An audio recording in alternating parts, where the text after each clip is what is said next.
This is Gus Ulenbeek, and you're listening to the Fulham Focus Podcast.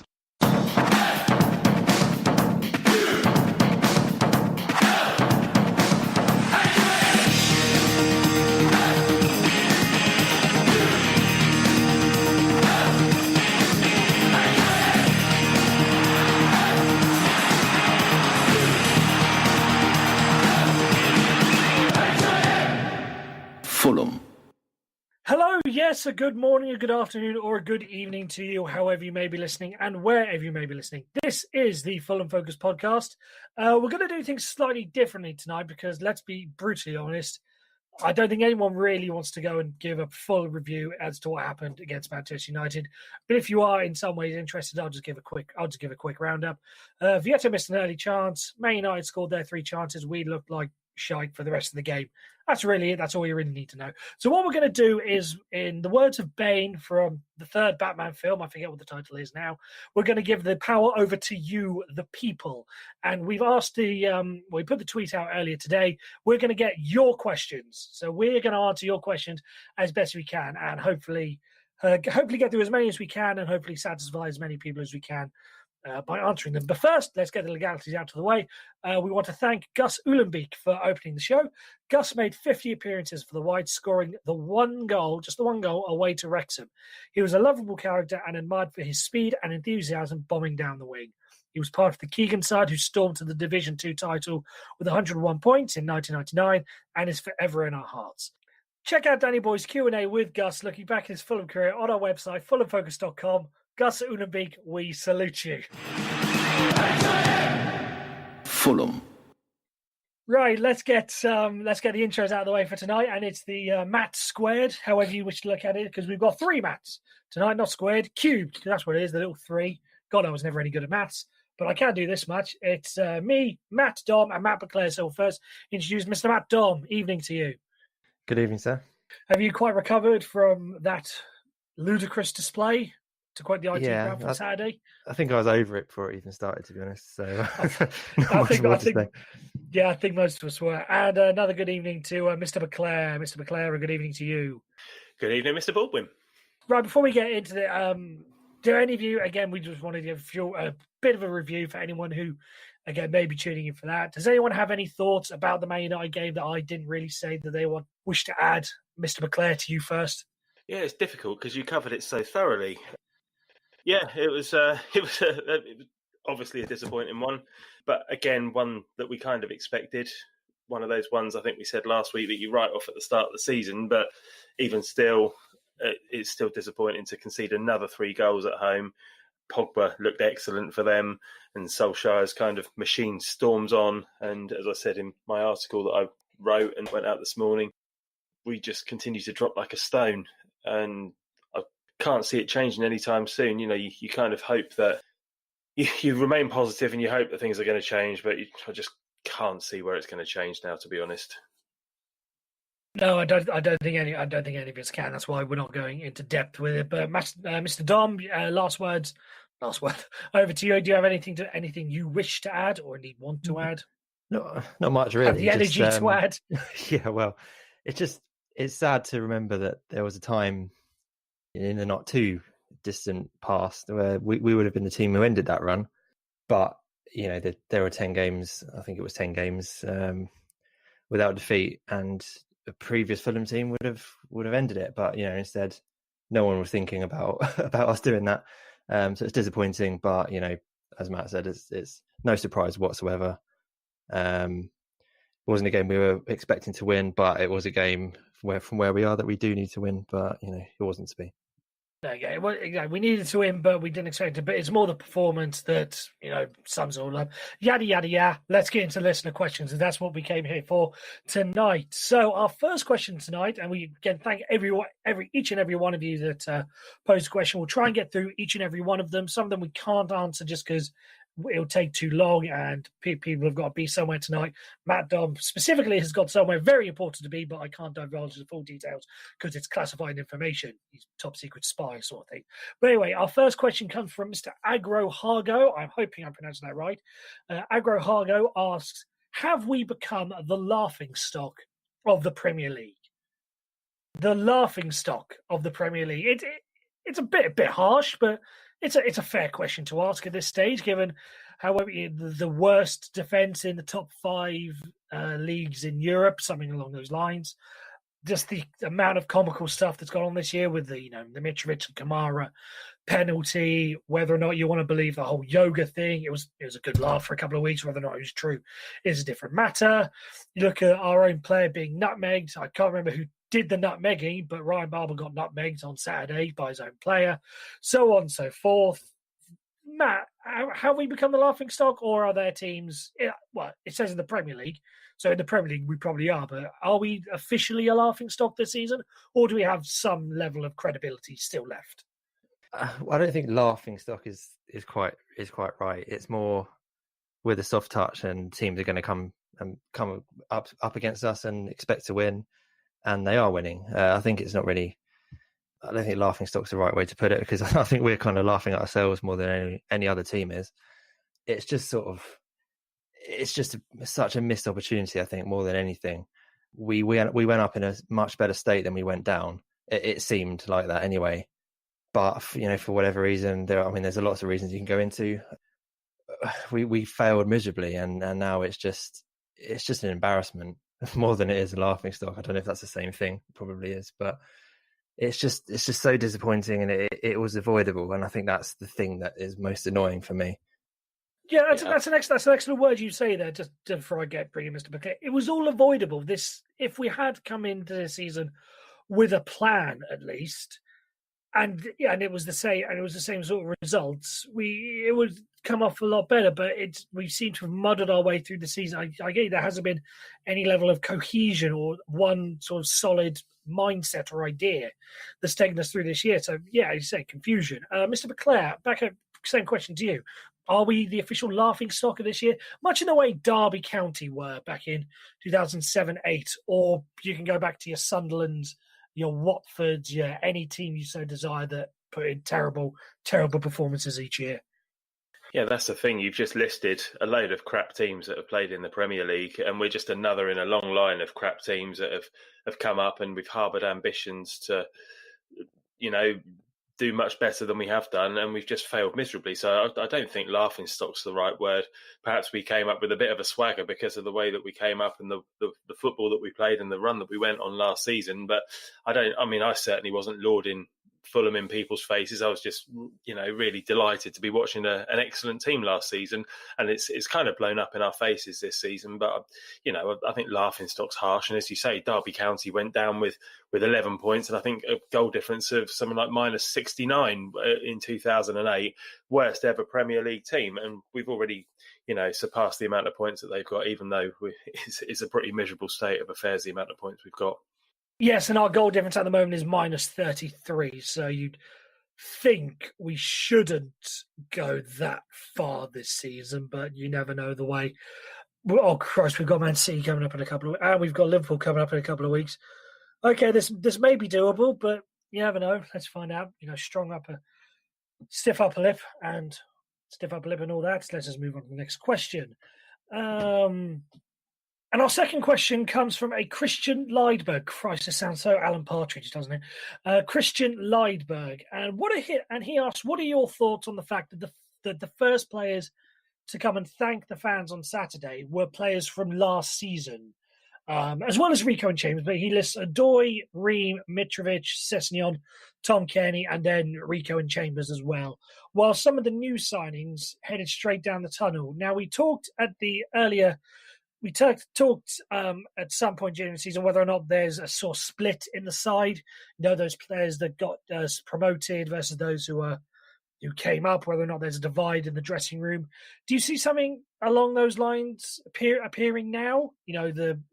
Again, I don't want to say the old players because they're only this season, but the old players and the new players, or maybe those who want to be here and those who don't want to be here. Mr. McClare, over to you.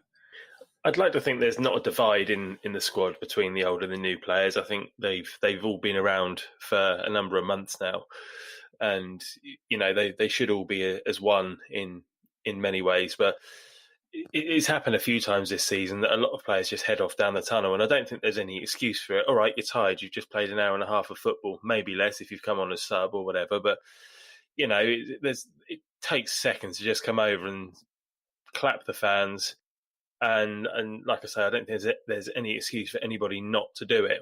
We're all pissed off, but do your job to the end. Yeah, but it is one of those things. It's the absolute minimum for you to do. Like, we're going to get onto the owners at a later point in the show, but it's one of these things. Tony Khan gets criticised for only posting on social media when we win, and it's the same sort of thing. Even if if he posted when we lost, just a general sort of not the best result we could hope for. Let's hope things can be right next year. That's the bare minimum you should be wanting from your players, and to extend the owner, management. I have no idea if Ranieri's on Twitter. I don't think he is. I know there's a parody account, but I don't know if he's on Twitter. Probably hidden somewhere. But it is the absolute minimum you should do, is at least clap the fans, applaud them for turning up. Mr. Dom, do you sort of agree with Mr. McClare's sentiments? Yeah, applaud them for staying to the end, really. Because that was over at 2-0, wasn't it? Let's face it. It's weird. I mean, I think there's always going to be some sort of, I think divide is the right word, but there's a set of players who earned their place in this team. They were a really tight unit last season. They won the playoffs together. They had a lot of heartbreak at the beginning of the season, and then there was that big run, and they're all a huge part of that. And then these new players have come in, and they're trying to take that spot away from them for not really having done anything apart from being good at other teams. So there is that, but then that shouldn't translate to the first lot of players clapping the fans and the second lot of players not clapping the fans. Why can't they all do it? So it's been a really tough season for everyone, and more than anyone, the fans, and just show your appreciation. Simple as that. You look at Cardiff now as well, and they're starting to gather momentum, and Warnock's over, geeing the crowd up at the end and punching the air, and the crowd are loving him, and love him or hate him, he's doing a great job there. And the fact that he's going over to the fans at the end when they win, I don't think we've seen Ranieri come over to us yet. Whereas we did see Slav come over last season a couple of times, probably more than a couple of times actually. I guess that's what happens if you're winning though, and we're just not winning. Yeah, that's an excellent point you raised with Neil Warnock, because it's something, I follow a lot of Cardiff fans through, because they're all Welsh fans, and I follow the Welsh team, so on and so forth, on Twitter. And they talk about so much about how they feel that, they have a connection with Neil Warnock, about how he gets the Cardiff fans and how he's, on side with them. And they sort of have the us against the world mentality the same way Neil Warnock has the me against the world mentality. So it's something to mix. And you make an excellent point. I haven't seen Ranieri doing anything similar. I say after wins, I can't really think of any wins where he would at any point come over. But yeah, it is something that's missing.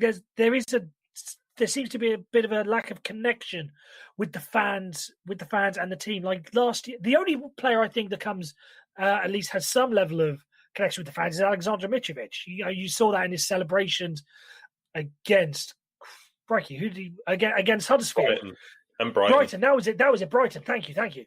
When he jumped into the crowd, but celebrating with the crowd, and Ryan Sessegnon, hugging him from behind. That's really the only players that have some sort of connection this year. I mean, can you think of any others that we feel? We had that with Tom Kearney as well, but he's not been playing that much, so we haven't been able to see that much from him. Yeah, that the point you made about Ranieri as well. I was expecting him to be a good fit in a similar way that Warnock is at Cardiff. If you like a kind of Italian Roy Hodgson, but he seemed from the outside. He had that connection with the Leicester fans. He seemed like he was a Fulham kind of manager, if that makes sense. A gentleman, polite, that kind of thing. But I don't know. I don't think really, as a general fan base, we've ever quite taken to him. So maybe that's part of it. And obviously, he came in after the previous manager, Jokanovic, he was really kind of roundly adored by everyone. And it was a difficult thing to come into a team to replace a manager who, even if fans recognise he might have, it was probably his time to go, that he was still roundly liked by everyone. So that might be part of it. But yeah, it just hasn't quite worked. I'm not sure. It's because we haven't been winning games. That's why. If we'd won every game that he'd been there for, then we'd be loving him and he'd probably be over. But the fact that we're trudging off early before the final whistle, and the team are trudging off because they've been thrashed again. It doesn't breed that kind of relationship, does it? No, it doesn't. It is one of the, a win can be a great healer. Once you start getting a run of wins together, it changes the morale of everything. I mean, we don't want to go back to Cardiff on every example, but you could just see the morale and the belief now that's going around Cardiff fans is much better because they start 2 wins on the spin for them, or 2 out of 3. I can't remember exactly what, but they're starting to get wins together. We're not, and if you look at the rest of our schedule, we're basically going to have to. We're down anyway, so it doesn't really matter. But if we were, say we're only 2 points off at this stage, we'd have to rely on our away form to do that. And anyone who knows Fulham and away games in the Premier League know that is not a healthy mix. Yeah, agreed. And I think Cardiff is always going to be a fair comparison this season after the battle that we had with them for second place last season. We both came up together. So they're doing better than we are this season. That's the bottom line.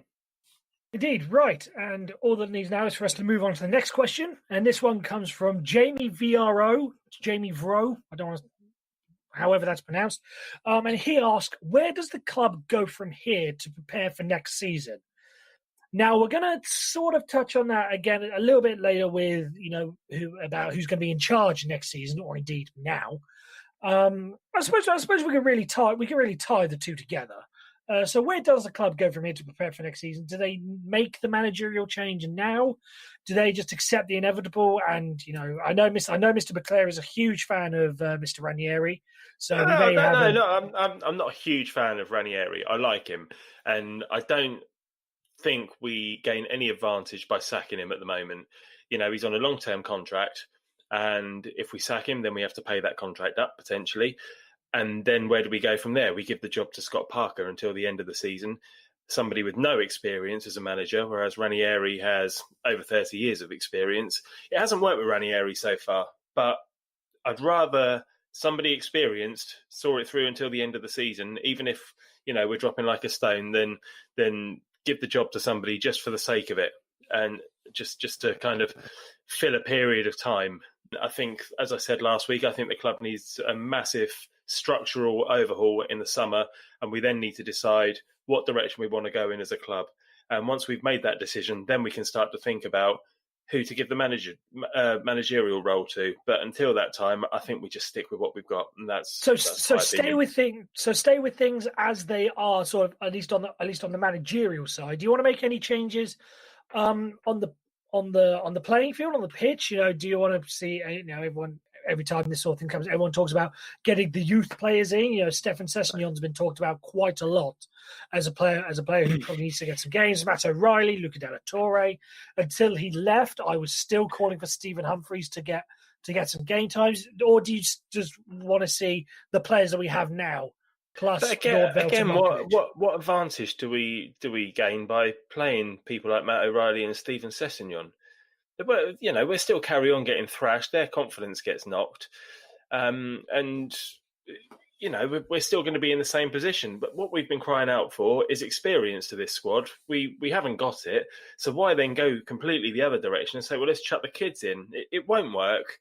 I don't see.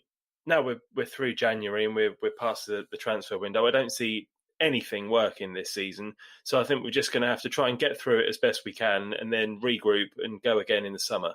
Okay, Mr. Dom, I suppose same question over to you. Yeah, the point about the youngsters. I mean, I do, in a way, I kind of agree that it's not the time to chuck them in, but my mind is sort of looking at next season now. I've made my point about Ranieri in the past. I think we should probably go with whoever will be our manager next season. I think we should have done that at some point in January, personally. I don't think it'll be Ranieri, whether it's with us who let him go or whether he doesn't want to stay. But I would be surprised if Ranieri was the manager to get us back up next year. However, I don't think we're going to get. We need to be looking at a manager who's decent at championship level, has done things with a lower budget and given the opportunity to work with a bigger budget at Fulham.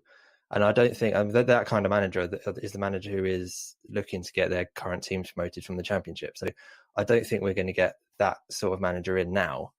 So with that in mind, if the alternative is Scott Parker, then I think I do kind of by default fall on we have to stick with Ranieri. Would Ranieri? Sorry to interrupt you, Matt. Would Ranieri really be that bad in the Championship? Do you think he would be? I don't know whether he'll be bad. Looking at Rafa Benitez, he did pretty well when Newcastle came back down, and I think there's similarities between the two of them. I don't know is the answer, but it's more about I don't think he would be kept on, and whether he'd want to. It's about that. I don't think. I feel like we would need as a fan base need to be behind that. I just don't think we are in general. I'm reading a book on Ranieri at the moment that I've been ploughing through since he joined, and it's interesting. I've just got to the Leicester story and how he just screwed up the Greece scenario and just lost at home to, was it the Faroe Islands or whatever it was with Greece, and got the boot. And he was kind of looking to get back into English football because he likes England. And before Leicester came calling, he would have considered, according to this book, he would have considered a job in the Championship. So I don't think it's the case that he doesn't know the league. I think he's, I think he's clever enough to understand the English game. And I also think if we were to hang on to him, he is a name that people would want to come and play for because of his achievements with Leicester. So he could act as quite a pull. That's a valid point. And there might be a chance to convince some of the bigger names we've got, to give it a year, to give it 6 months to try and get us back up. There's a chance of that. But my other problem with it is I just don't really like watching his brand of football. And I don't think without the right players, which we didn't bring in January, and it would require a big turnaround again in the summer for him to have the players he needs. I just don't see it working with him, whatever league we're in, with the players we've got. That's fair enough. And I also think it's going to be very difficult. The more we keep losing, I think the more the fans are going to turn on him. There was quite a clear turn on Saturday when he took Schürrle off and brought on Cyrus Christie, which I didn't think was a bad decision personally. But anyway, we won't go into that. But once you've lost the fans, then it's very difficult to go back. And I think he may be on the brink at the moment. Okay, and that brings us excellently into our last question of this first half. We'll get into the second part of it after the quiz. But Marty Ward asks us, who would you like as manager? So I'm going to just slightly change and frame that. So come the 5th of August or whenever the first game of the Championship season is next year, it will be around that time. In the Fulham dugout will be who? In your mind, if you were in charge, if you were the Carnes, who would you have in charge of Fulham come the first game of the Championship season? Mr. Dom, you first. Yeah, my choice would be it's kind of an obvious one because there's been a bit of a sort of bandwagon around it on social media, but I would really want Lee Johnson there. Similar to the point I was making earlier, we at this point we're not going to convince a manager who is there or thereabouts in the playoffs to leave their team to come join a doomed Premier League team because they might have a chance to be managing in the Premier League next year. But if Bristol City don't go up, and Lee Johnson and his dad are both Fulham fans, I don't think that's a rumor. I think that's true. I was going to say, is that actually confirmed that they're Fulham? I've heard a lot that Gary Johnson is because he was born in Hammersmith. So you're thinking if the dad supported, then it gets passed on to the son. But I've never actually seen anything concrete confirmed about from either of them. But we're just led to believe that Lee and Gary are. So. Yeah, sure. I mean, even if he's not, then he's certainly familiar with with, his dad's brought up in the area and that kind of thing. And I'm not even sure that's that much of a positive thing, because you can be too close, can't you? But it's not necessarily his Fulham connections, but it's kind of the way his teams play, I think, is that gap between Jukanovic's style, which was gung-ho and didn't work in the Premier League, and Ranieri's style, which is too far the other way in a team that has really weak defenders, and it doesn't work. And from my remembering how when we've played against Bristol City in the past, they've frustrated us. They play a high press and they play some good football as well. And they haven't conceded many in the Championship this season. So I'd be really interested to see what he could do with what would be a bigger club. If they go up, he probably stays. But if they don't, then I think we can convince him, and I'd be really happy to see him there. I'm just looking at the sort of, you said Bristol have always given us a tough game. I'm assuming just was he in charge of Bristol City when they knocked us out because they scored about 6 goals against us in the space of a week, because they knocked us out the League Cup and then scored 4 at Craven Cottage. Was he in charge at that time? Was that him? I think he was, but I'm assuming so. Yeah. In which case, your point. I think he's been there for a while. Take it. They have been tougher, and I agree with you. They've played some excellent. They played some excellent football. Knocked Man United out of the cup. So yeah, they've been hard. They've been hard to beat. That was when they had Tammy Abraham, wasn't it? Sorry, yeah, they did have Tammy Abraham. So maybe there's something about caught us. He absolutely destroyed us that day. I remember that. Yeah, maybe there's. Imagine what he could do with Mitrovic. Exactly, yeah. Maybe there's something to do with, if it's the right players, the right system, so on and so forth. Maybe you can integrate that. Mr. Baclair, so same question to you. You are Khan, managing Fulham, first game of the season in the Championship next season will be. I'm going to take exception to the way you've asked the question, because I think you're automatically assuming that we're down, and we're not down yet. It's looking very unlikely that we're going to stay up. It's going to be very difficult, but we're not down yet. And I think it's our job as hosts and co-hosts on this podcast to try and keep the faith a little bit and not transmit too much negativity. So with that in mind, I'm going to hope that Ranieri turns this around and puts together a string of results, even if we end up going down, but we go down with a bit of pride. And that's what I want. I want a club that we can be proud of. But whatever happens in the summer, regardless of whether we're in the Premier League or whether we're in the Championship, I still maintain that we need to look at this restructure, and we can't really talk about who the manager's going to be until we decide upon the brand of football that we're going to be associated with. So I'm sitting on the fence a little bit, but I guess if I was pushed, I'd say I want Ranieri to still be here next season, because it means he will have been successful and we might have achieved something this season. Okay, that's not a bad way of thinking. At least one of us is positive amongst the billions, because that's what we have. Fulham fans around the world. At least some of us has got some level of positivity about us. I suppose I should answer this as well before we move on to the quiz. I don't want to say I started the movement, but I did start the movement. I firmly believe that the best manager will be Vincenzo Montella. And I don't think it's in any way unrealistic. If you look, if Edgar Davids can stroll out for Barnet, and if Marcelo Bielsa can go for Leeds, I see absolutely no way, shape or form how it is unrealistic that Vincenzo Montella, because yes, I know it was only 6 months. It's not as if he was a cult hero of Fulham in the same way of the likes of McBride and Murphy and Johnny Haynes or anything like that. But we got on well with him.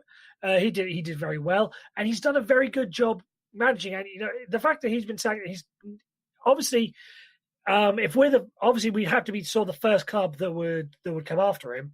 But I think it's absolutely there is actually an excellent chance that he will want to come and manage us, and I think we'd be able to pull that off. So anyway, that's what we have for part one of the listener of the audience questions. We'll come on to some of them after the quiz. Fulham. Right, welcome back. It's time for everyone's favourite part of the week, because let's face it, the match clearly isn't the favourite part of the week, and it's the Fulham Focus quiz. Now, for some reason, Danny only ever gives the how many points anyone can get to J-Mac, so I don't have anything for you. So let's just say it's out of 100 and just hope my maths is right.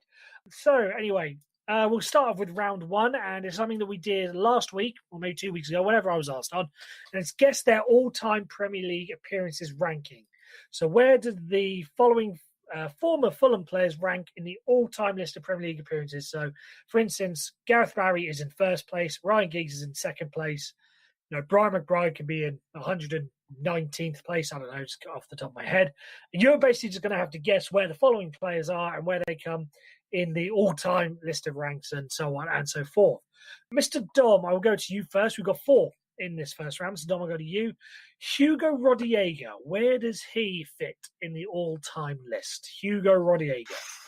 I was terrible at this when I was trying it in my car when I was listening to last week's one. So just get my excuses in early. Hugo, 320. Okay, so Mr. Dom goes for 320 for Hugo Rodallega. Mr. McClare, over to you. I'm going to go with 284. 284. The point goes to Mr. Dom because Hugo Rodallega is 559th in the all-time list, so you're all quite off. He shares that with Jonas Gutierrez, John Hartson, Nico Cranshaw, and Park Ji-sung. So, question number 2, Mr. McClare, over to you first. Scott Parker. Where does Scott Parker rank in the all-time list? 80. Mr. McClare goes for 80. Mr. Dom, over to you. 102. 102. Point goes to Mr. McClare because Scott Parker is 53rd in the all-time appearance list with 368 appearances coming for Charlton, Chelsea, Newcastle, West Ham, Spurs, and Fulham. Obviously, Fulham. Obviously. Don't know why I said that. Crikey, it's been a long week. And it's only Monday. Right, question number 3. Sean Davis. Where does Sean Davis come on the list? Mr. Dom. 185. 185. And Mr. McClare. 200. Point to Mr. McClare because Sean Davis is 354th on the list with 202 appearances coming for Fulham, Spurs, Portsmouth and Bolton. And that puts him level with Matt Holland, Stuart Pearce and Carlos Tevez. Right, and now for the final question. Mr. McClare, Steed Malbronk. Steed Malbronk. Dude, I'm going to go for 150. 150 for Steed Malbronk. Mr. Dom? Oh, that's a good ballpark figure. 175. 175. Point goes to Mr. McClare because Steed Malbronk is 81st. He's in the top 100. He's in the top 100. You wouldn't think that, would you? Off the top of your head, you wouldn't think that. But anyway, so after round 1, we have 3 points to Mr. McClare and 1 point to Mr. Dom. Now, this round is a bit of a weird one for reasons that will become self-explanatory. Basically, Danny Boy, our boss, glorious leader, however you want to put it, he wants you to match his thoughts.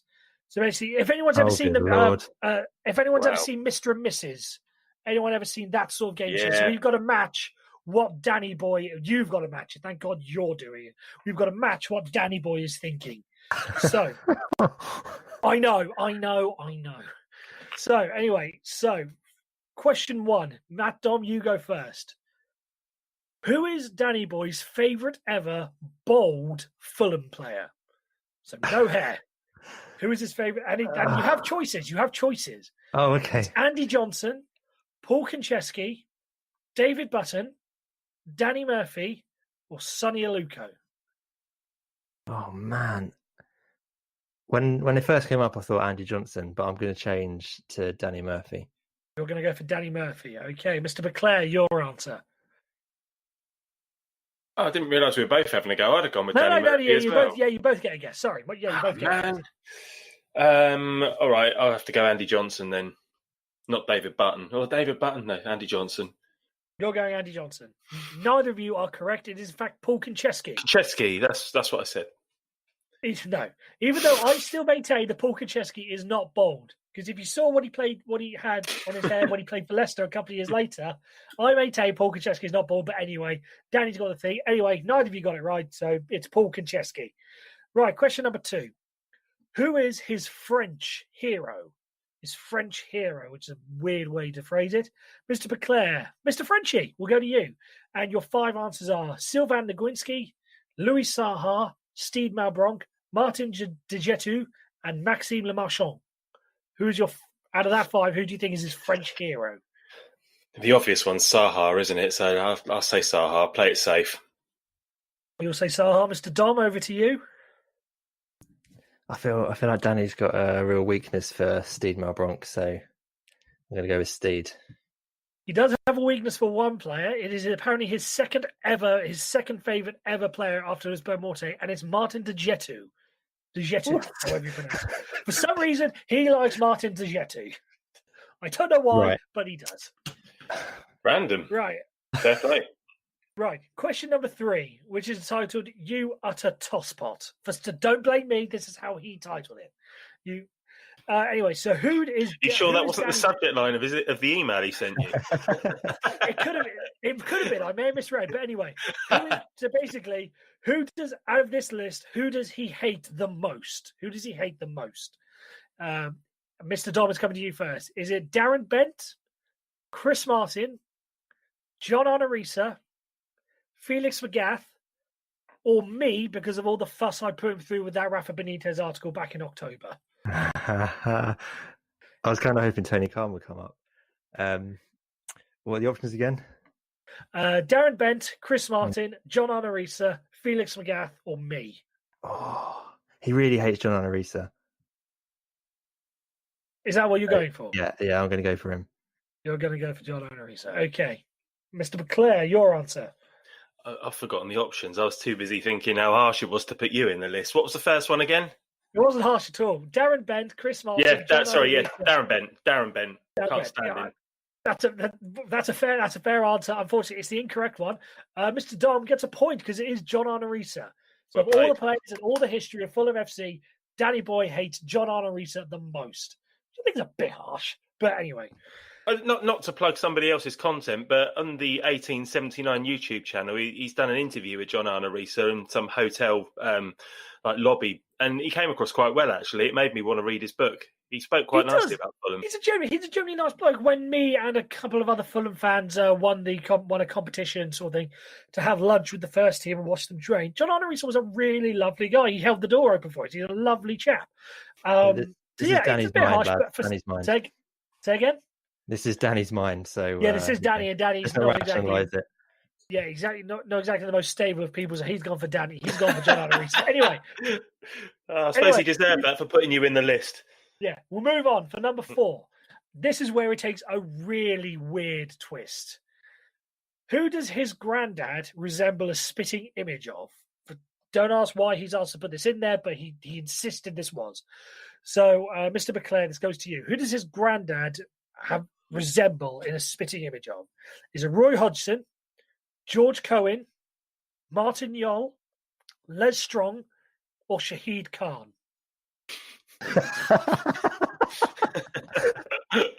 I reckon, looking at Danny, I reckon Martin Yole. Martin Yole. Okay, Mr. Dom? I feel like I've heard him say this before. And I think it might be George Cohen. You think it's George Cohen? Well, Mr. McClare gets a point because it is in fact Martin Yole. Now, did you go for this because let's just say Danny Boy is of the larger gentleman? Let's just put it that way. You said it, not me. Yeah, as I said to him earlier, we are both large gentlemen, so I'm allowed to say it. It's a brethren sort of thing, the brethren of chubby fellows. So I'm allowed to say it. But anyway, yes, he's gone. Yeah, he's a larger gentleman. His dad's a larger gentleman. His granddad. That was the way I thought of it, and apparently that's the way you thought of it as well, Mr. McClare. So anyway, number five. What has been Danny's worst moment of this season? His worst moment of the season. Is it A, the late equaliser against Spurs? Or was that late winner? I'm assuming that's meant to be late winner, the late Spurs winner. Late winner. Yeah. B, ticket prices. C, the fan in Bishop's Park walking to the opening game of the season wearing white socks and sandals. D, the January transfer window. E, Huddersfield away. Or F, having to speak to the Fulham Focus team on a daily basis. So, Mr. Dom, what do you think has been Danny's worst moment of this season? Oh. It's got to be Huddersfield away. Huddersfield, you're going for Huddersfield away. Mr. McClare, what's your answer? Yeah, I think you're probably right with Huddersfield away, but I know he's got a real exception with his family with the ticket prices. So I'm going to say ticket prices. You're going to say ticket prices. Neither of you are correct. The worst moment of his season, for some reason, is the fan in Bishop's Park walking to the game with white socks and sandals. And he lists this in his email. He lists this thusly. I quote verbatim. I was livid. Who does that in public anywhere, let alone a football match? It made me hate the Premier League before the season had even started. Wouldn't see that sort of behaviour in the Championship. His words. Fair enough. Anyway, so we end round 2 with Mr. McClare leading 4 points to 2. And we go on to round 3. I'm going to make this the last one because we're getting on a bit. So anyway, we'll get this. Round 3, it's the back and forth. Actually, no, I'll leave it up to you. Do you want to go the back and forth round or guess the player? Mr. McClare, your vote. Where do we go? Don't care. You don't care. Dom, Toss a coin. Dom, where do you want to go? Back and forth. Back and forth. So we're going back and forth. Democracy, will of the people. Anyway, so back and forth. Since this week marks the 5th anniversary of Felix Magath's appointment as Fulham manager, name his first lineup against West Bromwich Albion away. So his first line against West Bromwich Albion away, you get, so there's out of 11, you get 5 guesses each. Mr. Dom, you first. Name the team. Hangeland. Hangeland is correct. You get a point. Mr. McClare. Oh, I'll be awful at this. Mitroglou, didn't he make his debut at West Brom? He did not. So, Mr. Dom. I'm trying to good think chance who to might score have some been points back here. Trying to think who might have been in goal. Stockdale? No, it was not David Stockdale. So, Mr. McClare, over to you. Johnny Heitinger. Johnny Heitinger was on there. You score a point. Mr. Dom. Third guess. Going to go with a random one. I'm sure he got some game. Actually, no, I'm not going to go for a random one. I'm going to go with Lewis Holtby. Lewis Holtby is on there. You get a point. Mr. McClare, your third guess. Roddy Ager. Roddy Ager did indeed start, so you get a point. Mr. Dom, penultimate guess. I think probably to Jagger. Ashkan Jagger was starting, so you get a point there.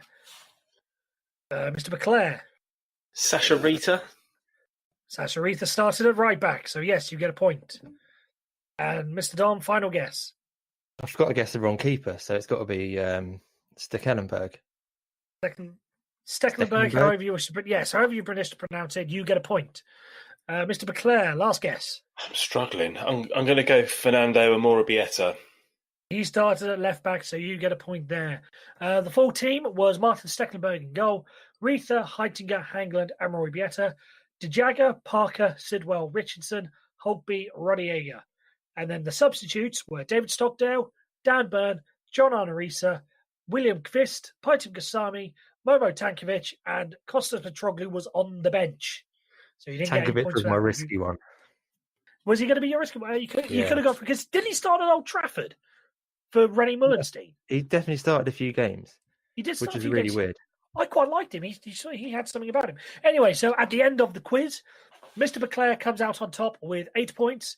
Mr. Dom comes second with 6 points. And as your reward, Mr. McClare, you get you are put in pole position for the Fulham team go-karting race, which is going to take place at some point this week. You've heard Tom Kenny say they need to go go-karting to fix team morale. And as your reward, you get to sit on pole position. So well done to you. Wonderful. Wonderful indeed. Right. That's the quiz over with. Now let's get back to your questions. And welcome back. Now it's time for the final part of the show, where we again go back to you, the people, and ask what you know. This is a question and answer, similar to Question Time, just a bit more interactive and a bit more digital. So we shall go to White Noise. Everyone knows White Noise is a Fulham fan. If you're a Fulham fan and you don't know who White Noise is, then quite frankly, you're doing it wrong. But he asked a very, very good question, and that's who comes out of this season so far with any credibility. Now, there's a lot of players who are going to come in for a lot of stick, a lot of criticism this season, but there's always in any promotion, in any relegation side rather, unless you believe Matt Baclair, we are going to be relegated, the positive one among us. There's always someone who gets a little bit of credit. Like when Watford went down, Ben Foster, I think, got player of the season because he was doing so well in goal despite conceding all those many goals. Carlos Tevez, when West Ham seemed to go down, were going to go down in 2006-07, got player of the season because of the way he played. So who out of this season, I'm not looking for just one player, there can be many if you want to name them, who comes out of this season with any sort of credibility or at least gets a pass, if you will. So when we look back on this season, who think, yeah, it wasn't his fault we went down. Mr. Dom, I'll go over to you first. Who comes out of this season with any credit? How long have I got to think about it? You've got well. No, in podcast terms, you've got as long as you want because we can edit this down. But I wouldn't want to put that down on our wonderful editor Don Love. He does a fantastic job, and I don't want to put him out for too long. So be quick about it. Yeah. Okay. Fair enough. I mean, the obvious one is Mitrovic, isn't it? He looks like a top 8 striker in a relegation team. So he's the only one that I can see every week who's absolutely given his all. And without his goals, we'd be long gone already. Even if we're not already.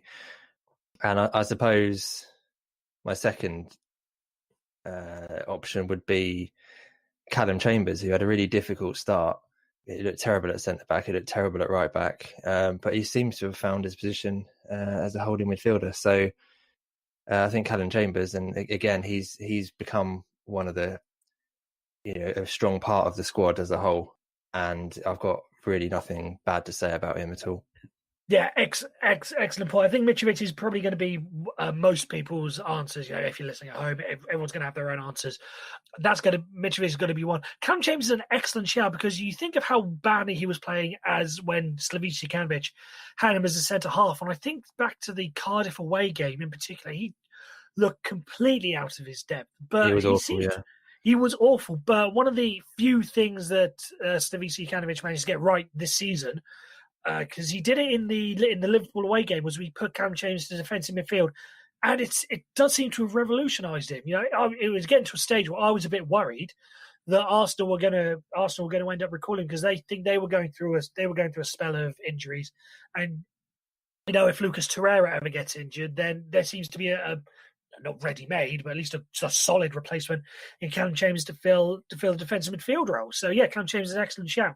Mr. Baclair, do you have any sort of others that you wish to put forward as who's going to be taking player of the season away at the end of this? Well, I'm going to go slightly left field, and I'm going to ignore the fact that you just said who's going to be taking player of the season, and I'm going to say that we as supporters come out of this with quite a lot of credit because our away support this season, I know ticket prices have come under a lot of scrutiny this season, and the fact that the Premier League cap away tickets at 30 quid a pop is really good, and we've really taken advantage of it. And each week we've sold out everywhere we've gone, even though we're playing pretty shit football. And we've made quite a bit of noise as well. And following Fulham away from home this season hasn't been fun, but it has in one sense because we've just gone along. We've kind of tried to make the best of a bad situation and make a bit of noise. So aside from Mitro and maybe Callum Chambers and push one or two other players, I really have enjoyed spending time with my friends and with Fulham fans this season, going all over the place and just making a bit of racket and having a bit of fun. So that's my answer. Okay, I think you've mentioned everything there. The fans, you mentioned excellent. The fans have done an excellent job following the team away this season, as you said. And even how badly we've been performing, the fact that we're getting such excellent numbers has been fantastic. And I'd just like to put a person, not personal, but my suggestion for, Mitrovic as well comes in. Ryan Sessegnon, I think, does well. But personally, I think a guy who's probably going to finish second in our post is Sergio Rico. We had all that fuss at the start of the season about what we were going to do in terms of our goalkeeper. Fabry started, wasn't doing exactly the greatest. Marcus Bettinelli came in, was slightly better, but was still making the odd mistake here and there. Again, question about whether or not he lost confidence or whether the back four lost confidence. It's now come out that he's got an injury, so maybe that played a part in it. But Sergio Rico has been fantastic between the sticks for us. And it does make you think, had we started with him from the start of the season, would we be in a slightly better position that we were now? And I just want another quick announcement. I don't want to go through the whole squad. But Alfie Mawson, I think if it weren't for his injury problems, he probably would have got a much more solid place in Slavica Kanovic's backline. Maybe that would have, saved a couple more goals. That would have bought Slavica more time. Yeah, if only he could dress himself properly, then he'd be all right, wouldn't he? So when we were chatting on the chat on WhatsApp earlier, and we asked the question, who comes out of this season with any credibility? John Shaw, who does the show, I'm sure he won't mind me saying, he said Steven Sessegnon. And I said, what are you on about? He hasn't played. And he went, yeah, exactly. And that just about sums it up. That sums our season up. Yeah. Oh, and I just want to put a thing on someone mentioned it on Twitter as well. I'd be remiss if I didn't get a chance to say exactly the same thing. Richard Bamber gave credit goes out to him, Richard Bamber, for saying Lee Adams for all the work that he's done with his charity, the campaign against living miserably, all the walking that he's done to the London away games, even going, it's meant to be this season, but even going back to last year when he did the walk to Birmingham, the amount of awareness and the amount of work that he's done for men's mental health has been outstanding this season. So I want to put a very special Fulham Focus mention out to him for the work he's done and continues to do, because this isn't something that for him is going away. This is going to keep going on, and I wish him all the best in every single thing he does in raising money for what is a fantastic campaign.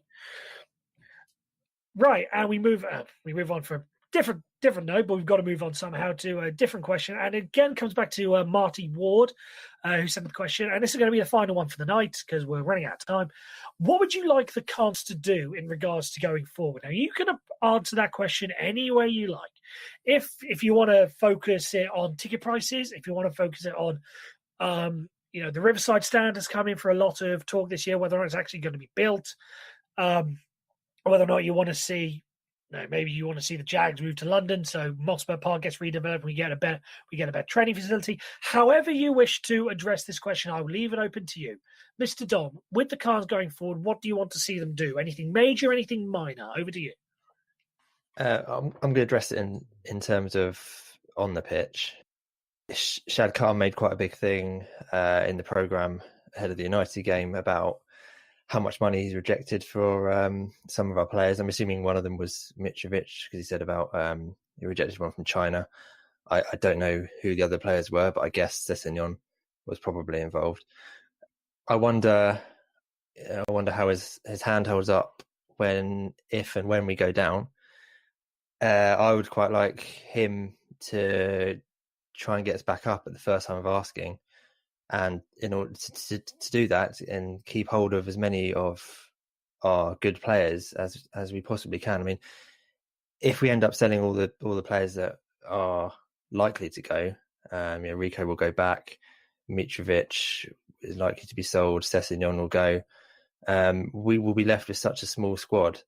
So I'd like him, if he really is committed to Fulham staying in the Premier League, coming back up and being there for a long time, I'd like him to swallow. It's a lot to ask, isn't it? Swallow what he's lost in the summer transfer window, and try and convince some of these players that give us another 6 months, give us a year, we go back up, and you'll be playing Premier League football again in a more settled squad.